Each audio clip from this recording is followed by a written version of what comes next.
Hey, boy Café Touba nanga def nanga suba si. waay ça va Poulo alhamdulilah yaa ngi cool j'espère. waaw maa ngi cool kay alhamdulilah. waaw yow boy Café Touba man da am lu mu jaagal lool sax. ah Poulo mbaa jàmm la. waaw du jàmm la du jàmm waaw. coronavirus moom seetlu naa bu mu duggee Sénégal ba léegi musuma gis kum dal waa ma gis ku kam kum dal.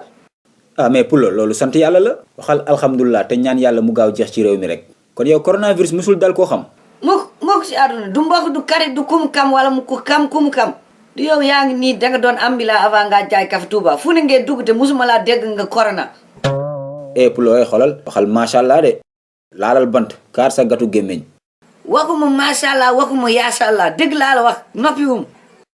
Bonjour, Poulo. Comment tu vas? Naka nga def?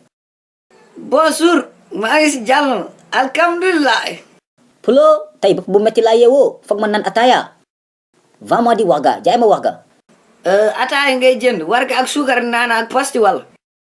Non, kër ga am na suukar, jaay ma warga kese warga. hey déedéet man ataaya lay jaay jaayu mu warga kese dafa jaay warga bu ànd ak suukar naana ak pasti. Mais c'est quoi ton problème, Poulo? am naa suukar ak pasti ak naana, jaay ma warga kese. waa léegi jaayu ma la.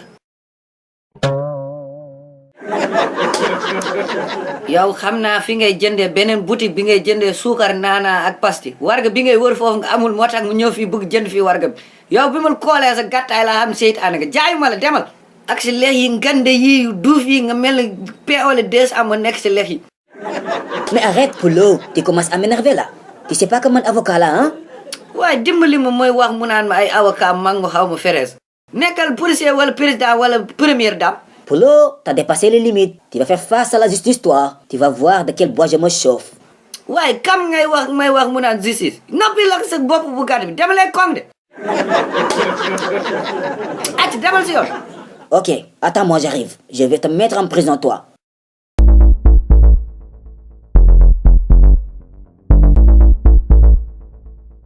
mais Poulo yow xanaa da nga dof. xam nga luy avocat yow. booy Café Touba noppi laajuma la yow dangaa seytaan lan mooy avocat yow. avocat mooy ñooñu nekk tribunal di taxawalaate. ah nga ni tribunal borom rob yu ñuul la def naa hay de. hey kaay bul dem monsieur la avocat hey kaay may la saako suukar ak keesu warga gratuitement.